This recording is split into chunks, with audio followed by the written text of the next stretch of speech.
Hello students. आज के इस वीडियो में जो हम टॉपिक ले रहे हैं बीए फर्स्ट ईयर के आपके सिलेबस का ये टॉपिक है और टॉपिक का नाम है राज्य, स्टेट। राज्य, राज्य की उत्पत्ति और विकास के सिद्धांत, राज्य का लोक कल्याणकारी, राज्य के रूप में विकास, संप्रभुता, एकात्म एकात्मवाद, मोनार्की जिसको कहते हैं, एकात्मकवाद एवं बहुलवादी सिद्धांत। ये पूरा टॉपिक है जो आपके बीए फर्स्ट ईयर का टॉपिक है। इस टॉपिक को हम एक एक वीडियो में टुकड़ों में बांटकर इसको लेंगे। सबसे पहले राज्य के बारे में मैं आपको समझाता हूँ। राज्य जिसको अंग्रेजी में स्टेट कहते हैं। स्टेट शब्द लैटिन भाषा के स्टेटस से बना है।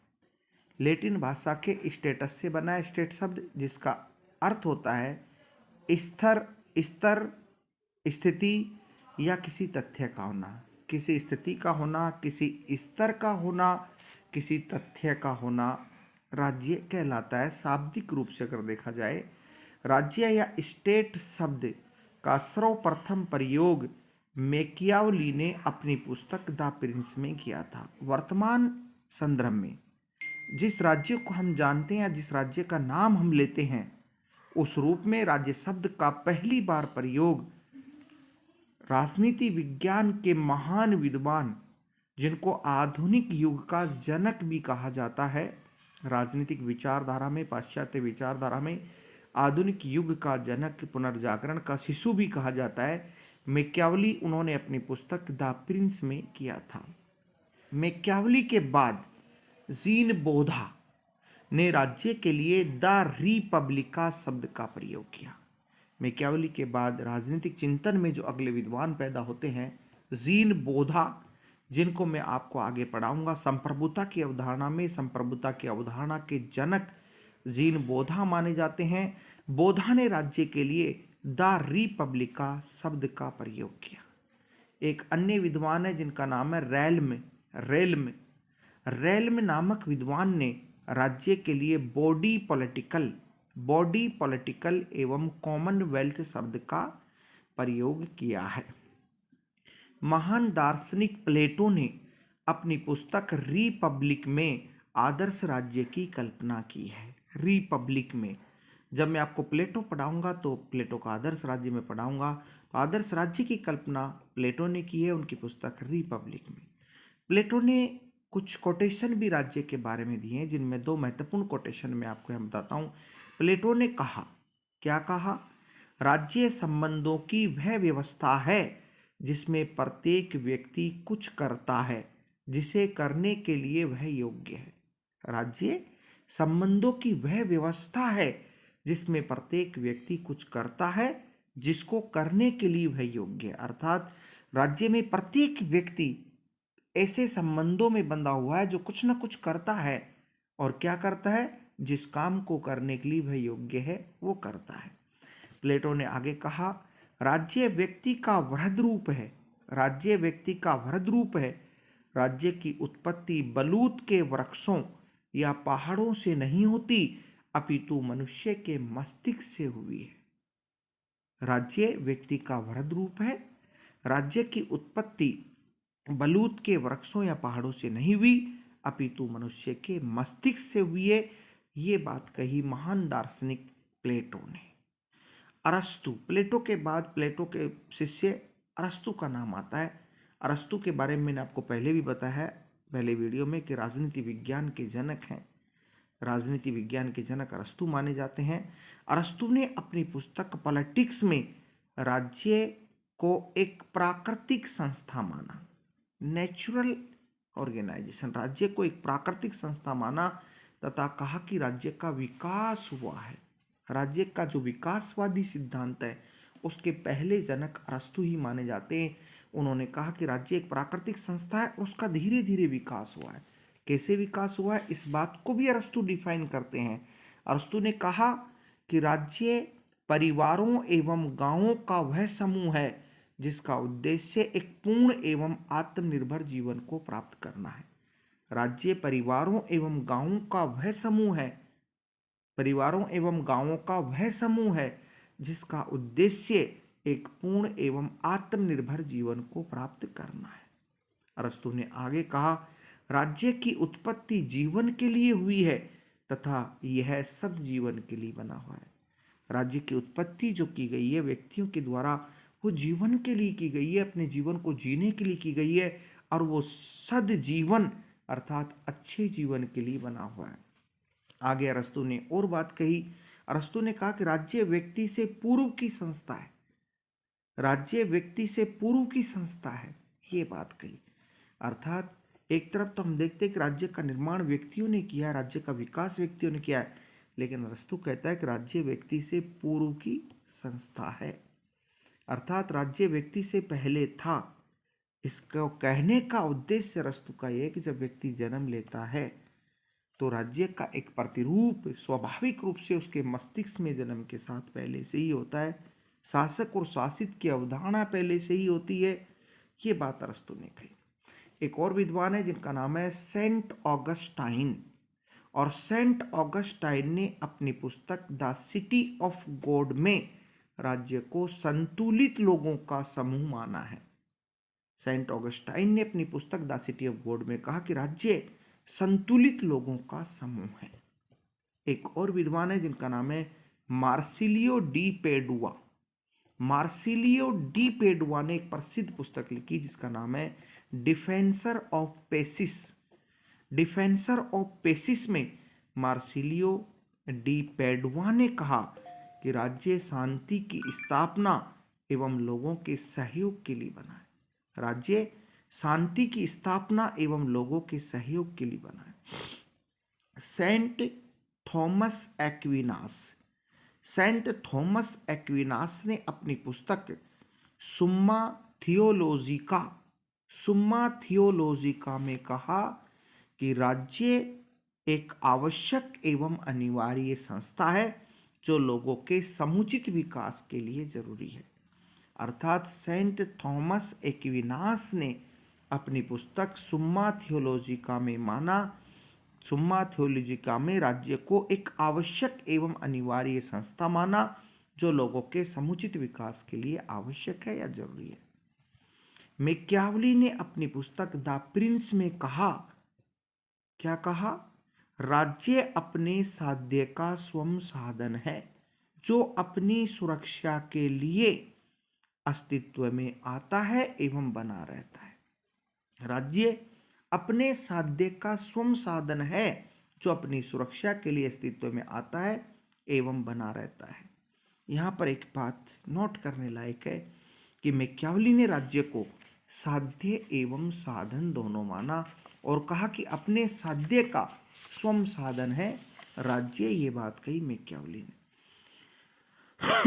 इसी तरह एक और विद्वान है जर्मी बेंथम। जर्मी बेंथम की एक पुस्तक है fragment on government. Fragment on government में राज्य को अधिकतम लोगों के अधिकतम सुख का साधन माना। जर्मी बेंथम वो विद्वान हैं जिन्होंने उपयोगितावाद का सिद्धांत दिया राजनीतिक दर्शन में। उपयोगितावाद, और उपयोगितावाद ये कहता है कि अधिकतम लोगों को अधिकतम सुख पहुंचाने वाली वस्तु उपयोगी है, और इसी को आधार मानकर अपनी पुस्तक फ्रैगमेंट ऑन गवर्नमेंट में जर्मी बेंथम ने कहा कि राज्य को अधिकतम लोगों का अधिकतम सुख पहुंचाने वाला साधन माना, राज्य को जर्मी बेंथम ने। एक और विद्वान है जिनका नाम है हर्बर्ट स्पेंसर, और हर्बर्ट स्पेंसर की एक प्रसिद्ध पुस्तक है प्रिंसिपल्स ऑफ सोशियोलॉजी, और इन्होंने अपनी पुस्तक प्रिंसिपल्स ऑफ सोशियोलॉजी में राज्य को एक प्रबंध समिति कहा। राज्य को एक प्रबंध समिति कहा इन्होंने। किसने? एडमंड बर्क ने। एडमंड बर्क ने अपनी पुस्तक reflection on the revolution in France, reflection on the revolution in France में एडमंड बर्क ने कहा राज्य एक साझेदारी है जो सभी कलाओं, विज्ञानों, सद्गुणों, संपूर्णताओं में है, जो मृत्युलोक में पहुंच चुके हैं, जो जीवित हैं और जो कल जन्म लेंगे। मतलब राज्य इन सब में साझेदारी है, ये सब राज्य से जुड़े हुए हैं। राज्य एक साझेदारी है जो सभी कलाओं में है, सभी विज्ञानों में है, सभी सद्गुणों में है, संपूर्णताओं में है। जो मृत्युलोक में लोग पहुंच चुके उनमें भी साझेदारी थी, जो जीवित हैं उनमें भी है, जो कल जन्म लेंगे उनमें भी होगी। इसी प्रकार महान दार्शनिक हीगल ने अपनी पुस्तक द फिलोसफी ऑफ राइट में राज्य को एक देवीय संस्था माना, राज्य को एक देवीय संस्था माना तथा पृथ्वी पर ईश्वर का अवतरण माना। हीगल ने कहा कि राज्य एक देवीय संस्था है और पृथ्वी पर ईश्वर का अवतरण है। ये बात कही हीगल ने। एक और विद्वान है जिनका नाम है डी टॉकविले ने अपनी पुस्तक डेमोक्रेसी इन अमेरिका, इन्होंने एक पुस्तक लिखी, इसका नाम है डेमोक्रेसी इन अमेरिका। और इस पुस्तक में डी टॉकविले ने क्या कहा? टॉकविले ने कहा, लोकतांत्रिक राज्य की आलोचना की, इसे अयोग्य लोगों का शासन माना। अर्थात डी टॉकविले लोकतांत्रिक राज्य के आलोचक हैं। उन्होंने राज्य की या लोकतांत्रिक के राज्य की आलोचना करते हुए कहा कि लोकतांत्रिक जो राज्य है वो अयोग्य लोगों का शासन है। ये बात कही डी टॉकविले ने। अगले महत्वपूर्ण विद्वान जिन्होंने राज्य के संबंध में अपना मत दिया वो है T H green. T H green की एक प्रसिद्ध पुस्तक है lectures on the principles of political obligation. Lectures on the principle of political obligation में राज्य को अवरोधों का अवरोध बताया, राज्य को अवरोधों का अवरोध बताया। अर्थात जो भी वस्तु, जो भी स्थिति, जो भी घटना हमारी जिंदगी में अवरोध उत्पन्न करती है, राज्य उसमें अवरोध उत्पन्न करता है ताकि वो रुक जाए और हमारी जिंदगी में अवरोध उत्पन्न नहीं करे, नागरिकों की जिंदगी में अवरोध उत्पन्न नहीं करे। कार्ल मार्क्स ने अपनी पुस्तक, बहुत ही प्रसिद्ध विद्वान है कार्ल मार्क्स को वैज्ञानिक समाजवाद या साम्यवाद का जनक माना जाता है। उन्होंने कई सारी पुस्तक लिखी जिनमें से एक महत्वपूर्ण पुस्तक है द कम्युनिस्ट मैनिफेस्टो। और कार्ल मार्क्स ने अपनी पुस्तक द कम्युनिस्ट मैनिफेस्टो में कहा कि राज्य पूंजीपति वर्ग की संस्था है। कम्युनिस्ट मैनिफेस्टो में राज्य को पूंजीपति वर्ग की संस्था माना। किसने? कार्ल मार्क्स ने। अगले विद्वान है लॉस्की, बहुत ही प्रसिद्ध विद्वान है लॉस्की, हेराल्ड जे लॉस्की। उन्होंने अपनी पुस्तक ए ग्रामर ऑफ पॉलिटिक्स में राज्य को संघों का संघ कहा। राज्य संघों का संघ है, ये किसने कहा? लॉस्की ने कहा अपनी पुस्तक ए ग्रामर ऑफ पॉलिटिक्स में। एक और प्रमुख विद्वान है बलून सली ने कहा कि एक निश्चित भूभाग पर कानूनी रूप से संगठित जन समुदाय का नाम राज्य है। एक निश्चित भूभाग पर कानूनी रूप से संगठित जन समुदाय का नाम राज्य है। अर्थात बलूनसली ने राज्य की जो व्याख्या की वो की कि अगर एक निश्चित भूभाग पर कानूनी रूप से कुछ लोग संगठित हैं, जन समुदाय संगठित है, तो उसी संगठन से राज्य बनता है। अब अगला विद्वान इस कड़ी में हम लेते हैं अंतिम विद्वान, जिन विद्वानों ने राज्य की इस तरह से व्याख्या की, शब्दावली दी, उसमें अंतिम विद्वान है गार्नर का नाम मैंने पहले भी आपको बताया था। राजनीति विज्ञान का परंपरागत दृष्टिकोण हम पढ़ रहे थे।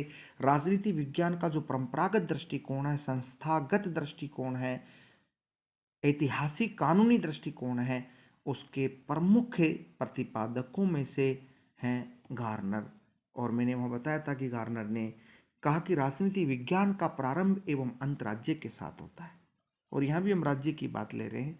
तो गार्नर की जो परिभाषा है वो राज्य की सबसे इंपॉर्टेंट परिभाषा मानी जाती है, और गार्नर की परिभाषा से ही पहली बार राज्य के 4 तत्व निकल कर आते हैं, 4 अंग निकल कर आते हैं, तत्व निकल कर आते हैं। गार्नर ने क्या कहा, देखिए आप सुनिए। गार्नर ने कहा, राज्य बहुसंख्यक लोगों का एक ऐसा समुदाय है जो स्थायी रूप से संगठित है, जिसकी अपनी एक सरकार है, जो बाह्य नियंत्रणों से मुक्त है तथा जिसके आदेशों का पालन विशाल जन समुदाय स्वभावतः करता है। स्वभावतः करता है। ये कोटेशन है राज्य के बारे में गार्नर का। एक बार और सुन लीजिए। राज्य बहुसंख्यक लोगों का एक ऐसा समुदाय है जो स्थायी रूप से संगठित है, जिसकी अपनी सरकार है, जो बाह्य नियंत्रणों से मुक्त है, जिसके आदेशों का पालन विशाल जन समुदाय स्वभावतः करता है। स्वभावतः करता है।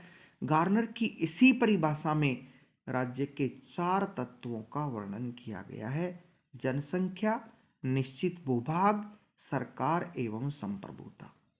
जनसंख्या, निश्चित भूभाग, सरकार एवं संप्रभुता, इसका वर्णन किया गया है 4 तत्वों का गार्नर की इस परिभाषा में। तो इस वीडियो को यहां खत्म करेंगे और अगले वीडियो की शुरुआत इन्हीं 4 तत्वों से करेंगे। लेकिन यहां पर जो मैंने आपको ये बात समझाई है, बहुत इंपॉर्टेंट बात है। शुरू से लेकर आखिर तक किन विद्वानों के द्वारा राज्य के संबंध में क्या मत व्यक्त किए गए हैं, राज्य का विकास भी धीरे धीरे इन्हीं मतों के माध्यम से होता है।